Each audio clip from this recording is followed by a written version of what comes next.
State bank ने अभी हम सैलाब से परेशान थे। अभी हम पिछली महंगाई से निकले थे कि स्टेट बैंक के गवर्नर ने कल एक ऐसा समझे बम फोड़ दिया आवाम के ऊपर। अब तो लोग तो जो देखे ना, वो तो बैठे एयर कंडीशन कमरों में। उन्होंने तो अभी बात की कि जी महंगाई होगी, क्योंकि उन्होंने ना तो आलू लेने जाना है, ना घी लेके जाना है, ना आटा लेके जाना है। स्टेट बैंक गवर्नर ने ना उनको गोश्त का रेट का पता है, ना मुर्गी का रेट का पता नहीं, बस अब होगी और भाई होगी नहीं हो गई। सर इनका काम बयान ना देना नहीं होता, इनका काम होता है अमल इक़दामात करना है। ये देखें कि महंगाई को कंट्रोल कैसे किया जा सकता है, ये नहीं बताते, वो नहीं करना भाई। चोरी कैसी, जब मैंने टोकन किस लिया फिर लिया। तो सर इंतजाम किधर है फिर चिल्ड्रन के निश्तर के जो MS साहबान है जिनकी मंजूर से टैके मिलते हैं, उनका भत्ता है ना बीच में हजूरे वाला। मुझे एक वाकया याद आ गया जी। एक शख्स आया, वो घोड़ा बेच रहा था, लेकिन घोड़ा बेचते बेचते शाम हो गई। मैं कहता हूँ अजाब नाज़िल करे कि एक तरफ आप लबादा ओढ़ते हो, सरकार की इश्क और मोहब्बत का दावा करते हो, दूसरी तरफ आप ये पैसे बटोरते हो।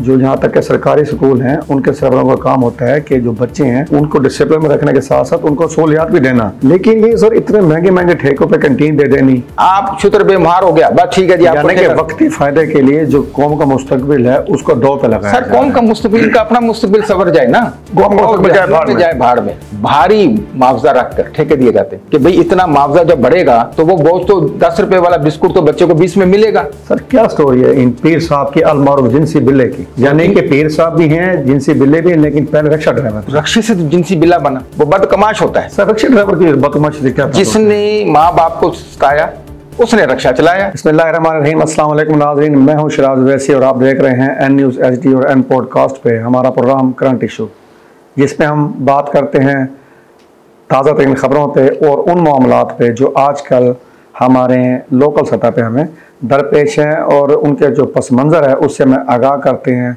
हमेशा की तरह सीनियर साफ़ी सैयद ईज़ानी गिलानी साहब, बहुत शुक्रिया सर, फिर आप हमारे साथ मौजूद हैं। ईज़ानी साहब, बात फिर वही, अभी तक हमारे वसेम में सैलाब अटकेलियाँ करता फिर रहा है। सैलाब तो गुजर गया, पानी उसका अटकेलियाँ करता फिर रहा है। स्टेट बैंक ने अभी हम सैलाब से परेशान थे। अभी हम पिछली महंगाई से निकले थे कि स्टेट बैंक के गवर्नर ने कल एक ऐसा समझे बम फोड़ दिया आवाम के ऊपर कि महंगाई और बढ़ सकती है। पर ये तो ऐसा समझे चकरा के रख दिया इन्होंने इनके इस बयान ने। बिस्मिल्लाहिर्रहमानिर्रहीम। बहुत शुक्रिया वैसी साहब।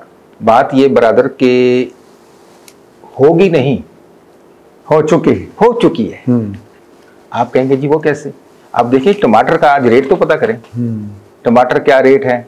हरी मिर्च जो आपको पिछले दिनों सैलाब से पहले 80 रुपए किलो मिल रही थी, आज 80 रुपए पाव है, 400 रुपए किलो हो चुकी तकरीबन।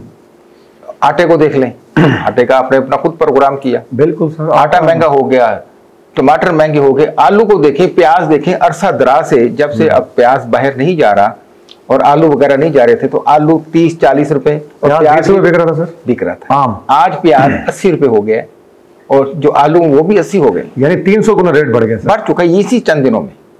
ठीक है, और बाकी जो सब्जियां आते हैं हमारी, उसके अंदर महंगाई का जादू सर चढ़ के बोल रहे हैं। अब तो लोग तो जो देखे ना, वो तो बैठे एयर कंडीशन कमरों में। उन्होंने तो अभी बात की कि जी महंगाई होगी, क्योंकि उन्होंने ना तो आलू लेने जाना है, ना घी लेके जाना है, ना आटा लेके जाना है। स्टेट बैंक गवर्नर ने ना उनको गोश्त का रेट का पता है, ना मुर्गी का रेट का पता नहीं, बस अब होगी और भाई होगी नहीं हो गई। फर्क ये है कि हो गई, आप अभी होगी कि इस वक्त जो हमारा पसमानदा लोग हैं, गरीब लोग हैं, मजदूर लोग हैं, सफ़ेद पोश, खासकर मजदूर से अलावा ये सफ़ेद कलर जो है ना आप बैठे हैं, इनके लिए वो बाले जान है। उनकी वही लगी पड़ी नौकरियां हैं, वही पैसे आने हैं, बच्चों की ट्यूशन भी वही है, घर का खर्चा भी वही है, आए गए मेहमान को भी डील करना, बीमारी को भी है, नश्तर भी जाना है, दवाइयाँ भी अपनी शुगर की लेनी है, बच्चों की कोई मामलात हैं, उनके लिए प्रॉब्लम है। और महंगाई उनके बर्दाश्त से बाहर होती है। सर क्या कर सकता है? मुझे बताएं कि खाली बातें करेंगे ना हम लोग कि नहीं खाएंगे, चलो हम सोन हलवा, गजरेला नहीं खाएंगे, रोटी तो खानी है, रोटी तो खाएगा।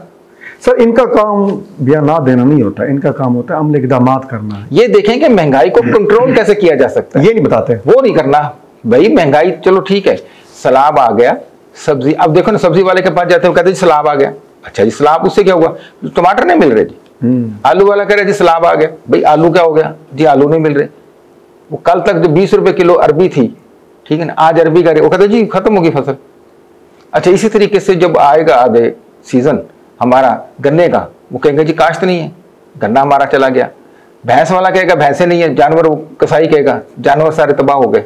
ये तो समझे एक बहुत बड़ी आफत का सामना करना पड़ेगा तमाम आने वाले दिनों में। आने वाले दिनों में आप इसको एक ज़हनी तौर पर तैयार होकर बैठ जाएं, जितना बड़ा साहनिया हुआ और उससे कौम गुजर रही है, आने वाले दिनों में उनको उसका ज्यादा सामना करना पड़ेगा। और ठीक है जी, और जो गरीब आदमी है ना, वो तो चलो कोई बात नहीं, चटनी से भी अचार से भी रोटी खा लेगा, लेकिन सफेद पोश तबका जहाँ आना जाना है, मामलात हैं, वो तबाह बर्बाद होने के ध्यान पे आ जाएगा। अच्छा गिलानी साहब, ये तो चलो ऐसे लगता है कि जैसे हम एक बहुत बड़े माफिया का शिकार हैं, लेकिन अवाम वहाँ से निकलती है तो जो मकामी माफिया है वो खाने को दौड़ता है। देखें अवाम जब जाती है सर हॉस्पिटल्स में, ठीक है ना, और मुख्तलिफ जैसे निश्तर हॉस्पिटल मुल्तान देख लें, चिल्ड्रन हॉस्पिटल देख लें, अपने मुल्तान के हॉस्पिटल्स की बात करते हैं, वहाँ सारी बात है बेबस बंदा जाएगा ना सर, गरीब बंदा जाएगा, अमीर बंदा अस्पतालों में कहाँ जाता है। स्टैंड पे जाएंगे, स्टैंड पे लिखा हुआ है 10 रुपये, लेते हैं वो 30 रुपये, लिखा हुआ है 20 रुपये, लेते हैं 50 रुपये। कैंटीन में भी ये है मसला कि जो चीज़ बाजार में 10 रुपये की, वहाँ 20 रुपये की, यानी 2 गुना कीमतों पे। सर ये माफिया ने कोई जगह छोड़ रखी है, हर जगह में शिकंजे में जकड़ रखे हैं। देखिए भाईजान, बात यह है कि ये जो माफिया है ना, इनको गरज नहीं होती किसी की परेशानी से, किसी की परेशानी से उन्हें इससे कोई, इसलिए इन्हें माफिया कहते हैं। उन्हें माफिया इसलिए कहा जाता है कि इन्हें अपनी तिजोरियां भरनी है किसी भी शर्त पर। अब देखिए कि नश्तर पे जा रहा, कोई पिकनिक पॉइंट तो है नहीं। बिल्कुल, अगर कोई शख्स जा रहा है और वो दिन में 2-3 चक्कर उसने लगाने, पहले बच्चों को लेकर जा रहा है, कोई टेस्ट करवाने के लिए लिख देते हैं, टेस्ट करने फिर आना जाना है, बेसिकली उसने अभी वो जो टोकन है वो प्रिंट करवा लिया 30 रुपए का, ठीक है। अब मुझे बताएं कि 30 रुपए वो दे रहा है मोटरसाइकिल वाला, उसने कौन से पिकनिक पॉइंट पे आया हुआ है। खुदा का खौफ करें, वो चेक एंड बैलेंस रखें, करोड़ों रुपए की डेली की इनकम है, फिर वहाँ जो नए मोटरसाइकिल है वो लोग चोरी कर लेते हैं, उनके पीछे नंबर प्लेटें चेंज करके वो मोटरसाइकिल गायब कर देते हैं ये ठेकेदार आन। और जब वो ज़्यादा चूंचरा करता है तो उसे कहते हैं ठीक है भाई बैठ जाए, मोटरसाइकिल तेरी चोरी होगी, ला दे कागजात, कितने की मोटरसाइकिल है, 1.5 लाख की, ये ले 50, आधे तेरे पे आधे मेरे पे, पंचायती फैसला हो गया जी, कागज ले लिए। यानी गरीब बंदा जो मांगे वो मोटरसाइकिल से, फ्लाइट फायर मोटरसाइकिल है, 125 है, सी उसको छप्पर कर दिया और उसके बाद उसके जो आधे पैसे थमा दिए, लाख रुपए थमा दिया, 1,60,000 की उसकी मोटरसाइकिल है। लेकिन उसकी सजा का कोई तरीकेकार नहीं, कोई चेक एंड बैलेंस जो स्टैंड से चोरी हुई है, कोई चेक एंड बैलेंस। भाई वो चोरी कैसी, जब मैंने टोकन किस लिया फिर लिया। तो सर इंतजाम किधर है फिर चिल्ड्रन के, निश्तर के जो MS साहबान है जिनकी मंजूर से टैके मिलते हैं, उनका भत्ता है ना बीच में हजूरे वाला, यानी तमाम पर हिस्सा है, वो बराबर का हिस्सा है। हम उन लोगों की मजबूरियों से हजूरे वाला खेलते हैं। मुझे एक वाकया याद आ गया जी। एक शख्स आया, वो घोड़ा बेच रहा था, लेकिन घोड़ा बेचते बेचते शाम हो गई। देखा कि मंडी का टाइम खत्म हो गया, तो अब तो खरीदार भी नहीं आया। वो उसका कहना था कि मेरा घोड़ा 500 का है। जब वो टाइम खत्म हो गया और जाने वाला था तो अचानक एक खरीदार आया, उसने कहा यार अपने घोड़ा बेचना है। उसने कहा जी बेचना है। उसने कितने को? उसने घोड़ा तो मेरा 500 का है, लेकिन मैं आपको 300 का दे दूंगा। उसने कहा मुझे आप 300 का क्यों दे? उसने कहा जी बात यह है कि मैं मजबूर हूँ, मेरी बेटी की परसों शादी है, तो मैंने कुछ सामान खरीदना है, जिसकी वजह से मुझे, अगर मैंने आज ना बिका तो फिर अगले महीने बिकेगा, मंडी लगेगी, तो फिर मैं तो रुल जाऊंगा। तो मेरी ज़रूरत बहुत ज़्यादा है, मेरी मजबूरी है, तो मैं अपनी मजबूरी को मद्देनजर रख कर आपको 300। उसने कहा अच्छा। उसने उसको पैसे निकाले और 500 थमा दिए। उसने जब उसको 200 वापस दिए, उसने कहा ये लो। उसने कहा नहीं आप 500 रखो। उसने कहा यार मेरी तो मजबूरी है, मेरी बेटी की शादी है, मुझे इसकी इसलिए ज़रूरत है, मैं तो मजबूर होकर आपको 300 का दे रहा हूँ कि सुबह से कोई गाहक नहीं लगा, तुम 500 का क्यों ले रहे हो? उसने कहा तेरी भी मजबूरी है, मेरी भी मजबूरी है।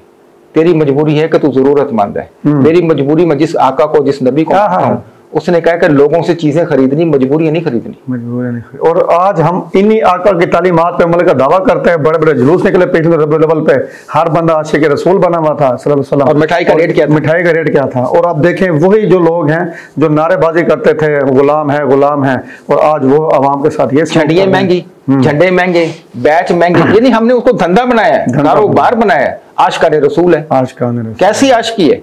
और भाई खुदा का खौफ करें, खुदा का खौफ करें। रोजे क़यामत आप क्या मुंह दिखाएंगे सरकार को? बल्कि उन दिनों में तो खाम माल जो चावल, चीनी, आटा, हर चीज वो महंगी हो जाती, घी सर, दीग पकाने वाले का रेट और हो गया, बिरयानी का रेट और हो गया। और खुदा का खौफ करो, अल्लाह आपको ऊपर मैं कहता हूँ अजाब नाज़िल करे कि एक तरफ आप लबादा ओढ़ते हो, सरकार की इश्क और मोहब्बत का दावा करते हो, दूसरी तरफ आप ये पैसे बटोरते हो, कि किसी ना किसी तरीके से कहाँ गई तुम्हारी आशिकी। आशिकी इसका नाम है। आशिकी तो ये थी कि घर में पड़े हुए अगर आपके पास कुछ चीज थी तो अल्लाह और अल्लाह के रसूल की खुदी के लिए आप कहते ये लें। बस सर अल्लाह करीम इनको हिदायत दे जी कि दावे आशिकी के और काम शैतानों वाले करते हैं। सर यही माफिया जो चलते चलते हम आते हैं कि स्कूलों में भी यही माफिया कैंटीन की शक्ल में, जो यहाँ तक के सरकारी स्कूल हैं उनके सरबराहों का काम होता है कि जो बच्चे हैं उनको डिसिप्लिन में रखने के साथ साथ उनको सहूलियात भी देना। लेकिन ये सर इतने महंगे महंगे ठेकों पे कैंटीन दे देनी, फिर जारी बात है जिसने कैंटीन का लाखों मंथली देना है उसने बच्चों को चीज़ भी, तो जो बाजार से 10 की चीज़ मिलती है हमारे बच्चे बड़े तंग आते हैं कि वहाँ से 20 रुपये की मिलती है। क्या रिजल्ट है कि बच्चे बाद से लेके जाते हैं। सर कोई लोग छोकरेंगे यार तो ये मोहल्लम है सर, मोहल्लम भी यही किरदार अदा करेंगे। सर मोहल्लम की तो वो बात रही नहीं ना, ये भी एक कारोबार है। अब देखिए कि मुस्लिम गर्ल्स हाई स्कूल कलमा चौक पर है जी जी, वहां पर जो ठेका है वो होता है लाखों रुपए में, अंदर बाहर फिर ठेका हो जाता है। 4 साल से वही ठेकेदार चल रहा है। सही है, एक ठेकेदार चल रहा है। स्कूल की जो मैडम है मोहतरमा गिलानी साहिबा, वो अरसा दराज से वो उसकी अहल ही नहीं है, प्रिंसिपल नहीं है, चार्ज है उसके पास।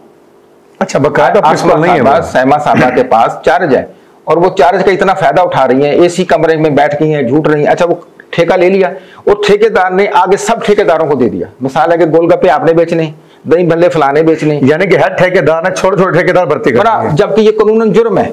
मैं नहीं ले सकता, मैंने ठेका ले लिया, अब मैंने खुद ही करना है। लेकिन ऐसा नहीं है। चाहे बोर्ड स्कूल जो है वहां पर जो मौसूफ है क्लर्क साहब, खासकर बच्चों के स्कूलों की बात कर रहा हूँ, वहां पर भी यही बंदर बांट है कि गोलगप्पे कोई और बेच रहा है, निमको कोई और बेच रहा है, समोसे कोई और बेच रहा है, फलां चीज कोई और बेच रहा है। ये तरीकाकार। सर बच्चों के स्कूल मुख्तलिफ जब लोग आएंगे तो सिक्योरिटी रिस्क भी बच्चों के लिए सर हो पड़े, उससे इससे क्या लेना देना है।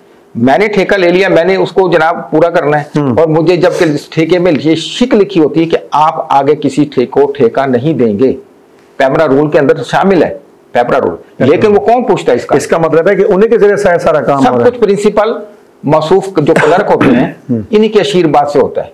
अब ये देखें मुस्लिम स्कूल की जो मैडम है वो किसी को खंगती नहीं है, वहां पर सिलेंडर के ऊपर समोसे बन रहे हैं, अंदर जनाब चीजें हुई हैं, लड़के जो बंदे हैं वो गोलगप्पे बेच रहे हैं, चीजें बेच रही हैं। फिर इन स्कूलों के जब बच्चियां जो हैं वो कुछ स्कैंडल बन जाता है, भाग जाती हैं। कोई मामला क्या बोर्ड वाला स्कूल का स्कैंडल बना, मुस्लिम स्कूल का स्कैंडल बना, बिल्कुल ऑन द रिकॉर्ड बात कर रहा हूँ। लेकिन उसके बावजूद भी जो, क्योंकि वहां पर प्रिंसिपल बैठी हैं वो इंतहाई लालची खातून हैं, उनको समझ नहीं आ रही कि ये मामला कितनी संगीनी की तरफ जा रहे हैं। और मैं डीसी साहब से बात करूंगा, डीओ हेल्थ की बात करूंगा और सीओ एजुकेशन से रिक्वेस्ट करूंगा कि जनाब इनका मुहासबा करें, इनको नथ डालें। इनको क्या किया हुआ है कि एक मसूफ जो क्लर्क हैं या एक मसूफ प्रिंसिपल है वो अरसा दराज से उसी कंटीन को रवा दवा रखी हुई है और फिर वहां पर ये तय हुआ है कि ये जो आपने ठेका लिया है किसी और को आगे नहीं देंगे।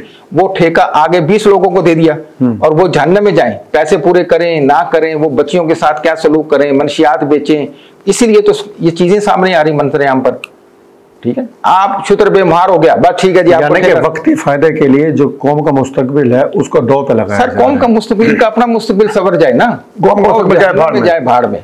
तो बहुत बड़ी, मैं आगे चल के इंशाल्लाह ये स्टोरी ब्रेक करेंगे कि कौन कौन से प्रिंसिपल, कौन कौन सी मैडम्स, कौन कौन से क्लर्क इसके अंदर इन्वॉल्व हैं, क्या तरीका कार है, मुल्तान जूनियर वाले क्या सलूक कर रहे हैं, Multan junior girls high school वालों का तरीका वारदात क्या है, शमशाबाद गर्ल्स हाई स्कूल का तो मतलब सर आवे का बिगड़ा है। सर आवे का क्या बिगड़ा है।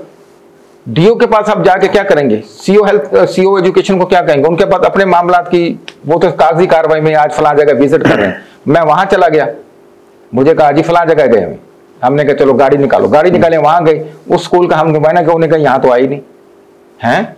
मैंने कहा वो तो कह रहे हैं फला स्कूल को विजिट करने गए ना, वहां सीओ साहब आए ही नहीं, सीईओ एजुकेशन आई नहीं, कागजों में डाल दिया। तो ये नहीं, किस किस को आप रोएंगे। ठीक है, जब तक आप खुद एहसास ना करें।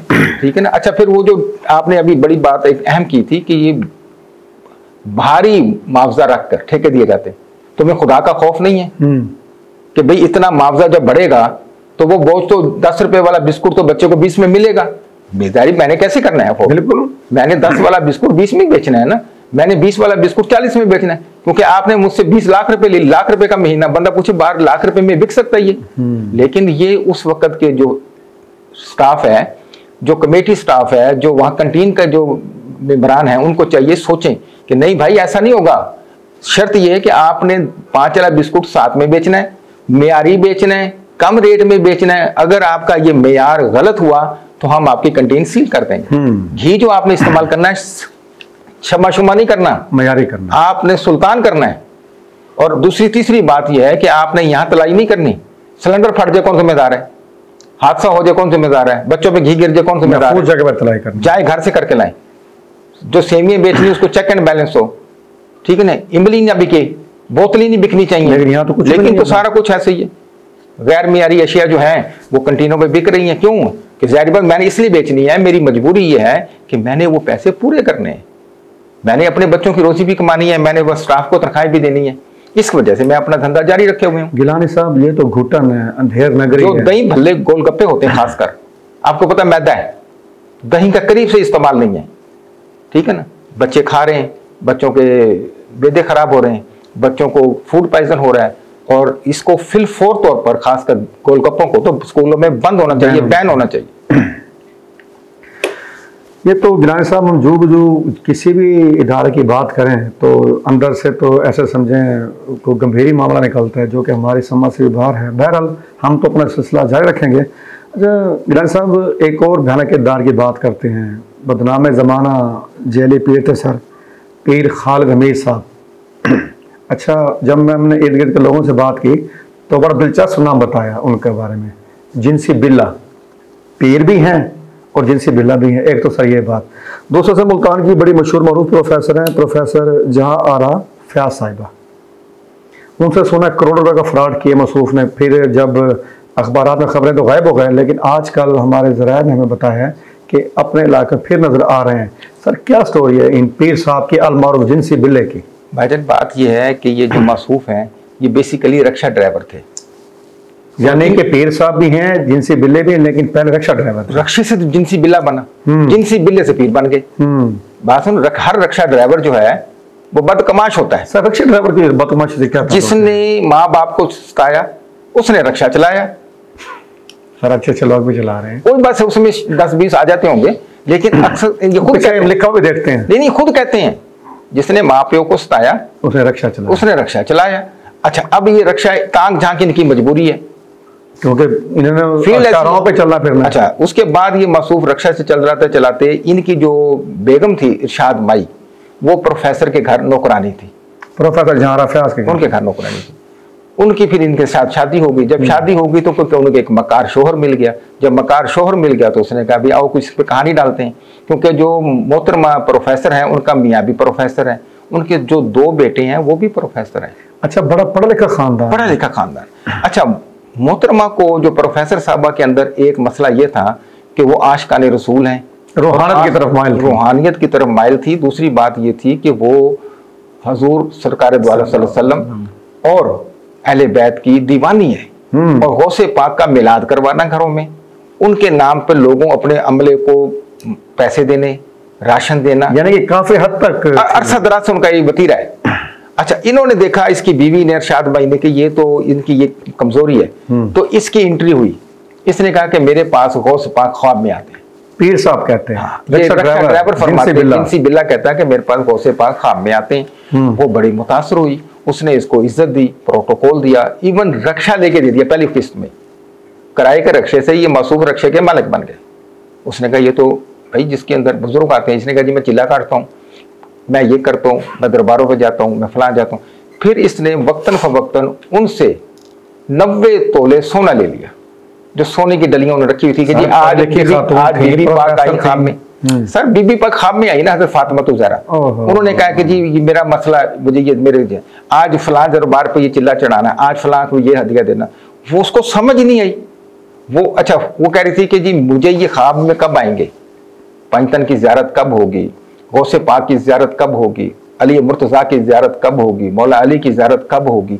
तो ये कह रहा था बस ये मामला मैं आपके लिए चिल्ले काट रहा हूँ। ये उनसे पैसे लेके दाएं बाएं गैप हफ्ते के बाद मसूफ आए और उन्हें आके फिर नया ख्वाब दिखाया, खुशखबरी सुनाई, किसी दरबार से मुखाने ले आए, कहीं से तस्बीह ले आए, उनको पेश की कि जी मैं गया था उधर गोल्डा शरीफ, मैं गया था बरी इमाम, मैं गया था कराची नूरानी सरकार में, ऐसे एक ड्रामा करके तो ये मामला चल रहे हैं। अल्हम्दुलिल्लाह मैं दरिया पे जा रहा हूँ, एक टांग खड़े होकर मैंने इतने दिन काटना है, आज मैंने ये करना है, वो देती गई।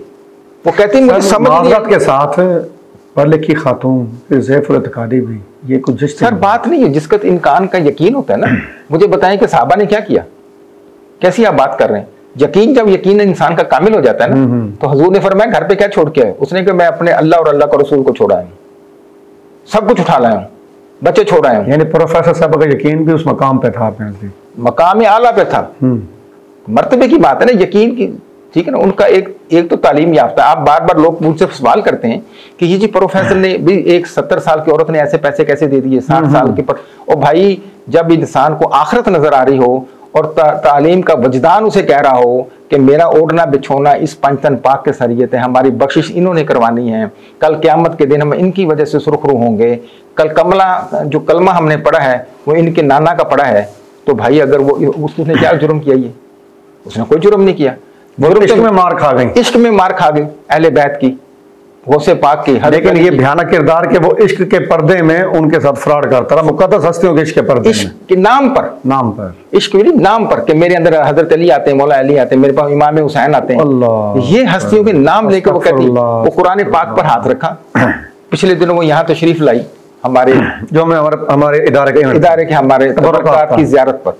तो मैंने उनसे पूछा, तो उन्होंने हजूर सल्लल्लाहु अलैहि वसल्लम के नैलाने पाक पर हाथ रख कर यूं कहा कि यज़दानी साहब बाखुदा मुझे इसका कोई फिक्र नहीं है, लेकिन इसने मुझे यही कहा कि आज हजरत अली रात ख्वाब में आए, आज हजरत मौला अली के ख्वाब के बाद हजरत हसन आए, कभी मुझे कह रहा है बीबी पाक आई हैं, कभी कह रहा है कि गौसे पाक आई हैं। ये मुझे यही सुनाता था।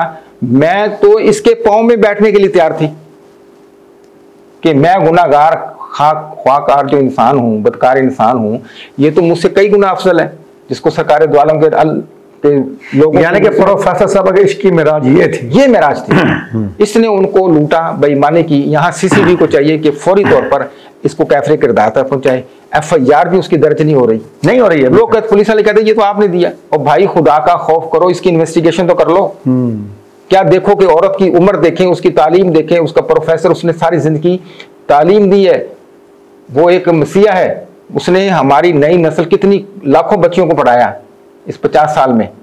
उसके खामद ने प्रोफेसर है, बेटा डॉक्टर है, दूसरा बेटा डॉक्टर है। बात ये नहीं है, बात ये कि जिसने मक्कारी के साथ लूटा, जिसने बेईमानी के साथ लूटा, उसको कैफरे किरदार तो कोई पहुंचाने वाला नहीं। चलें जी, इंशाल्लाह अगर ये नहीं तो कुदरत तुम्हें कैफरे किरदार इंशाल्लाह इसका मुहासबा करेंगे। इंशाल्लाह हम अपने नाज़रीन, हम अपने प्लेटफॉर्म पे इस भयानक किरदार को जो है ना बेनकाब भी करेंगे इंशाल्लाह। इसको कैफरे किरदार पहुंचाने में अपना अहम रोल भी अदा करेंगे, सिर्फ अल्लाह की रजा के लिए। अच्छा गिलानी साहब, एक और भयानक किरदार की बात करते हैं। अच्छा, ये तो रक्शे वाले थे, एक छोले वाले हैं जी, बड़े मशहूर मरूफ हैं। रशीद छोले वाले हैं जी, मुल्तान में बड़े मशहूर मरूफ हैं, कैंट में। सुने आजकल बड़े मशहूर हो रहे हैं, बड़े कारनामे उनके, हकाइक पस मंज़र। सर बात ये है कि ये जो रशीद जो है ना जी, ये नसीर छोले के नाम से मशहूर है। नसीर कैंट के अंदर बहुत बड़ी दुकान है, अरसा 70-80 साल से। अच्छा, काफ़ी पुरानी दुकान है। 70-80 बाप दादा काम यही करते थे। नसीर और नसीर छोले चने के नाम से बिकते हैं, नसीर के चने। और साथ खुर्शीद होटल के बिल्कुल साथ। अच्छा, मशहूर मरूफ जगह पे है। और जाहिर बात, लेकिन इनके कुछ कारनामे ऐसे हमारे सामने आए कि सुनकर रोंगटे खड़े हो जाते हैं कि ये मसूफ जो है। एक मिनट, तो चने बेचते थे, चने बेचे घर, इनके कौन से कारनामे? 2 मन चने बिकते हैं। 2 मन सूखे तो वक्त मिल जाता है कारनामे के लिए फिर? 2 मन सूखे चने। अच्छा, जब वो पकते हैं तो कई मन बन जाते हैं। कई मन बन तो वो जो एक इनकी तो रेट ही कम से कम जो है ना 50-100 से नीचे कम का रेट नहीं है, इससे ऊपर का रेट है। 70 रुपये 80 रुपये की नॉर्मल से चने, बाहर तो 20 के बिक जाते। इनका एक बात। दूसरी बात है कि जाहिर बात है कि इनके कारनामे हैं, पीना पिलाना, तमाशबीनी का ये ज़ौक़ रखते हैं। और बहुत से लोगों ने मुझे इनके बारे में बताया कि सर ये स्टोरी आप करें, ये मकार चेहरा है और आज भी उम्र के इस तकाजे में भी ये अपनी हरकतों से बाज नहीं आते। ठीक है ना, यानी उम्र भी हरकतें भी, ये कोई अजीब सी बात है, अजीब सी है। उस खान भी हैं ऊपर से। तो रही कई कसर ये है कि ये बच्चियाँ भी वहाँ आती हैं, ख़वातीन भी चने लेने आती हैं, लेकिन इनकी आँख में हया नाम की कोई चीज़ नहीं है। अगर इन्होंने गलती से कोई ऐसा दिन नहीं जिसने इन्होंने शराब नहीं पीनी, ठीक है, ये इनका धंधा है। ये शराबी भी हैं, शराबी कबाबी आदमी है। तो इनकी कुछ चीज़ें पसे पर्दा है, इंशाल्लाह वो हम आपको कल परसों के प्रोग्राम में बताएंगे। उसके कुछ चीज़ें मैं इकट्ठी कर रहा हूँ, उनके सामने एक लुकमान है दूध दही वाले, ठीक है ना, उनके बारे में भी बताएंगे। यानी कि कारनामे इतने भयानक है कि अलग से प्रोग्राम करना पड़ेगा, पूरा प्रोग्राम करना पड़ेगा। उनका क्या तरीका कार है, बज़ाहिर तो वो दूध दही बेचते हैं, लेकिन दूध दही बेचते बेचते उनके कारनामे लुकमान साहब के क्या हैं, उन्होंने कैसे अपनी भाभी के साथ जुल्म ज्यादती की, क्या तरीका वारदात है, ठीक है ना। तो सर ये तो आपको सुनेंगे तो इंशाल्लाह नाजरीन कानों को हाथ लगाएं। अच्छा गिलानी साहब, हम नाज़रीन प्रोग्राम करेंगे इस पे और आपको इनके कारनामों से आगाह करेंगे। कुछ और हम सर बात करें कारनामों की कि कुछ गेस्ट हाउसेज और होटल्स ऐसे इलाकों में जहाँ पर मुसाफिरों की आमदोरफ्त भी नहीं होती, ना वो स्टेशन के पास, ना वो अड्डों के पास, ना वो जनरल बस स्टैंड के पास, ना वो एयरपोर्ट्स के पास, गली मोहल्लों में गेस्ट हाउसेज होटलों में क्या तो क्या सर, वहाँ क्या कारनामे होते हैं? हाँ, ये अच्छा आपने एक सवाल आज इंतखाब किया कि भाजन बात ये है कि शालीमार होटल ये जो है, उसके बाद अल्सना होटल, मेहरान, ये तो बड़े मशहूर होटल है सर। सारी कोई मशहूर अपनी शोहरत की वजह से है ना ये रेलवे सदुसाम के रोड पर, यानी आप देखें डेरे अड्डे में फिरदौस होटल और नवा शहर तारक होटल, तारक रोड के ऊपर बेशुमार गेस्ट हाउस, ठीक है, हाई कोर्ट के सामने गेस्ट हाउस, ठीक है ना। अब ये गली मोहल्ले चौराहों में जो ये लोग खुले में, गुलगश्त में है, 9 नंबर है, ईदगाह, उसके बाद रशीदाबाद, बेशुमार जगहों पर। मुझे पूरे मुल्तान का नाम ले लें सर आपने। मुझे बताएं कि इधर कौन आता है? कराची से लोग आते हैं, इंडिया से लोग आते हैं, बरतानिया से लोग आके ठहरते हैं, लाहौर से आते हैं, फैसला कहाँ थे? कुछ भी नहीं। क्योंकि जो लोग बाहर से आते हैं ना इधर सब, उनकी कोशिश होती है कि जहां हम स्टे करें वो उसके साथ हों, जनरल बस स्टैंड के साथ हों, एयरपोर्ट के नज़दीक हों, स्टेशन के नज़दीक हों, लेकिन वहां से किलोमीटर दूर तक तो वाकई समझ नहीं देखिए जहाँ इजी अप्रोच हो। अब गली मोहल्लों खुडों में कहीं होटलों बने हुए, वहां पे क्या अप्रोच हो? वहां पर तमाशबीन आते हैं, नए नस्ल के लोग आते हैं, वहां पे कॉलेजेस की बच्चियां बच्चे आते हैं, वहां पर इनको सिर्फ अपना धंधा जारी रखना है और उनसे माल बटोरना है, जिससे अब ऐसे मिल जाए कमरे की मद में वो भी ले लिया। किसी को सीसीटीवी उन्होंने कैमरे लगाए हुए आने जाने के लिए, अपने सिक्योरिटी कैमरों की वजह से उनको ब्लैकमेल कर लिया, बना ली, उनकी वीडियो बना ली, पुलिस वाले बुलवा लिए सिविल कपड़ों में या वर्दी में, वो आके जरा हाईजैक किया, देखा भी देखते हैं शिकार कैसा है, शिकार A क्लास है, शिकार B क्लास है, उस हिसाब से डील करते हैं, और या C क्लास है। C क्लास को चलो तो दफा करो, इसको कमरे की मद में हमने लूट लिया, 4-5 हज़ार ले लिए चंद घंटों के। B क्लास है, मड्डी शड्डी उसने निकाला, पर्स काउंटर पे पैसे दिए, मैंने देख लिया भी पैसे तो हैं, उसको लूट लिया, जेवर शेवर पहना हुआ है, अंगूठियाँ शगूठियाँ, राडो घड़ी पहनी हुई है, बंदा कहता है शिकार, कार पे भी आया है, कार भी नए मॉडल की है, ये शिकार की कैटेगरी है, उसके हिसाब से फिर ये उसको फंसाते हैं।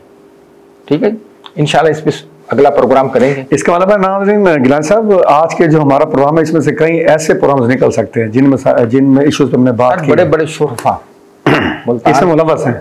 नहीं जाते हैं हजूर वाला, मुलव्वस तो क्या है, जाते हैं तस्कीन के लिए, वहां जाते हैं, ठीक, बड़े बड़े कारोबार। तस्कीन के पीछे तो सर एक पूरी कहानी, पूरा खुलासा इसी एक लफ्ज़ के पीछे, वो इंशाल्लाह तो फिर अगले प्रोग्राम में बेनकाब करेंगे नाज़रीन के तस्कीन का मतलब क्या होता है, गिलानी साहब से पूछेंगे, तस्कीन के पीछे क्या कहानी है गिलानी साहब से पूछेंगे, ये तो फिर गिलानी साहब में आगाह करेंगे सर। अच्छा, पुलिस का किरदार में बात की तो RPO साहब का सर जहन में आ गया जिक्र के आजकल सुना है सैलाबज़दा इलाकों में वीडियो फुटेज सामने आई हैं कि कश्तियों से बच्चों को उतार के नीचे डाल रहे हैं और आला अफसरान कैमरा सैलाबज़दा इलाकों में ही हैं, वहाँ की सिक्योरिटी अशार कर रहे हैं। तो सर RPO साहब के किरदार जो आजकल बात यह है कि RPO मुल्तान की जो एफर्ट्स हैं, मैं तो सभी अफसरान को सलूट पेश करता हूँ कि इनकी अजमत को सलाम, कि इन्होंने अपनी नींदें छोड़ी हुई हैं, इन्होंने अपना खाना छोड़ा, इनके रंग देखे कितने फीके पड़ गए हैं, बेचारों के रंग भी इनके फीके पड़ गए, कमजोर हो गए हैं। सर आप क्या चाहते हैं इनके बाद इन पे मुकम्मल एक इनको छुट्टियां दी जाएं, अभी जरा कर ले थोड़ा सा रिलैक्स दिया ये हो जाए यहाँ से सलाब से, ताकि इनके रंग बहाल हो सके, ताकि इनको जो है ना जी, इनका देखिए, इनकी वजन देखें अच्छा, इनके अगर सलाब से पहले का वजन चेक कर लें और सलाब के बाद का वजन चेक कर, वो जाहिर तौर नजर आ जाता सर, वो इनकी वर्दी देखें ढीली हो गई है, तो इसके ऊपर यानी फिर कौमी खजाना पे और कुछ वर्दी भी नहीं सिलवानी पड़ेंगी। नहीं, वर्दी क्या होगी, वर्दी तो मसला ही कोई नहीं, वर्दी देने वाले बेशुमार आशिक हैं तो जो वो कहते हैं कि RPO इनके भी आशिक होते हैं, जाहिर बात है। तो अल्लाह खैर करे, आशिक होंगे। RPO साहब जो है उनकी एफर्ट से कोई इनकार नहीं है, बिल्कुल। CPO साहब के एफर्ट से भी कोई इनकार नहीं है, जिन्होंने डांट खाई थी। और उसके बाद SP जो है मोहतरमा कायनात साहबा, वो भी माशाल्लाह मंजर यहाँ पर भागी फिरती हैं, ठीक है ना। दफ्तर के अंदर बैठकर ये लोग जल्लाद बने हुए हैं, इनके पास SP कैंट के पास आदमी जा नहीं सकता, बाहर एक कायदा पूरा एक जिन बैठाया हुआ है, ठीक है ना, वो दो बैठाया हुआ है जो उसकी इजाजत के बगैर जी, और फिर वो एक आदमी को अंदर जाने देता है, ठीक है, आप अंदर जाए। और भाई क्या हुआ, एसी लगा के बैठी हुई है शाही महल के अंदर, थोड़ा बैठी हुई है, कौन सा क्या हो जाएगा। लेकिन क्योंकि उनको एक रख रखाव दबदबा बनाया हुआ है कि आदमी जाके नहीं जी आप बैठ जाए, आप भी बाहर चलें, ये सिर्फ एक चले जाए। भाई जो गोवा जाना कोई और मामला तो नहीं, ठीक है ना, वो बंदा वहां जाकर वैसे ही हाईजैक हो जाता है। जनाब साहब आपने बात की ना कि आप जाएं, ये मेरे ख्याल में जो हर सरकारी इदारा है ना या पब्लिक इंटरेस्ट का इदारा है, वहाँ के जो सिक्योरिटी गार्ड्स हैं या वहाँ के जो अफसरान हैं, उनका गार्ड छोड़ कुछ ऐसा कि उन्होंने दबदा के। अब ये देखें, निश्तर हॉस्पिटल का सर है ब्लड बैंक, ठीक है ना, एक प्राइवेट इदारे ने संभाला हुआ है, गार्ड है। कल मुझे अकाउंट से जाना ब्लड बैंक में, सर 2 अफराद के साथ, दोनों ने ब्लड डोनेट करना था। उनके साथ एक बच्चा था बमुश्किल 6-7 साल का। 6-7 साल का बच्चा को पता है कि उनके बगैर किसी के बगैर नहीं रह सकता। अंदर जब आए उन्होंने कहा आप दोनों ब्लड डोनेट करना, हाँ जी, तो गार्ड कहता बच्चे को बाहर निकालें। उन्होंने कहा यार छोटा सा बच्चा बाहर कहाँ खड़ा होगा, फिर बाहर गर्मी भी है, हमारे बगैर कैसे खड़ा होगा। लेकिन गार्ड की रजालियत देखें आप, उसने बच्चे को अंदर खड़े होने की इजाजत नहीं दे रहा था। फिर मैंने बीच में दखलंदाजी की, मैंने कहा यार 5-6 साल का बच्चा कैसे बाहर खड़ा होगा, यहाँ पे सीट नशिस्तें खाली पड़े 8-10, आप उसको बिठाए क्यों नहीं बिठाते। तो सर ये क्या हो रहा है हमारे मुआशरे में, ये इदारों में क्या हो रहा है, गार्ड को खुली छूट क्यों दी हुई है, वो जलाद क्यों बने में। बात ये अफसरान की आशीर्वाद, बात ये है कि नश्तर के जो गार्ड हैं जी, ये एक माफिया है। आप क्या समझते हैं नश्तर का गार्ड, ये जो बैंक के गार्ड वैसा है? बिल्कुल नहीं। ये तो बेचारे को तो आप 4 गाड़ियां बैंक से हम जाते हैं उतरते हैं, वो हमें कैसे सर, फिर वापस नहीं कहते सर, सलूट मारता है। ये तो खुद डॉक्टर बने, प्रोफेसर बने, तो खुद प्रोफेसर है। उसकी वजह ये है कि ये अगर जलाद नहीं बनेंगे तो उनको आप पैसे कैसे देंगे। ये दरवाजों पे खड़े हो जाते हैं, बदतमीजी का मुजाहरा करते हैं। अब बंदा अंदर जा नहीं सकता, टाइम ओवर हो गया जी, नहीं अंदर प्रोफेसर आए में, फिर जाओ चले जाए जी। ये है, ये गार्ड नहीं है, ये माफिया है। चाहे वो कार्डियोलॉजी में हो, चाहे वो किसी भी अस्पताल में हो। खुदारा कोई इंसान के बच्चे रखें, कंपनी से कहें हमें इंसान के बच्चे चाहिए, ठीक है, जिन के बच्चे नहीं चाहिए, ये जिन के बच्चे हैं। यानी कि जो शुरू में प्रोग्राम के गार्ड मिनिस्टर की बात की, कैंटीन के, स्टैंड के, अब आपने गार्ड को भी माफिया बना दिया। इसका मतलब है जो हमारी अवामी मफाद के इदारे हैं, जो अवाम में अपने दुखों को कम करने जाती है, मौल तो तकलीफ का शिकार हो गया। मैं कहता हूँ कि ये इंसान के बच्चे है ही नहीं। इनकी जबान की लैंग्वेज, इनका लबो लेजा इतना करख्त होता है कि बंदे को तकलीफ होती है, दिल करता है या इसको मार दें, वो अपना मरीज को भूल जाता है, या ये मुझे इतनी तकलीफ देते हैं, इतनी बदतमीजी से ये मुजाहरा करते हैं।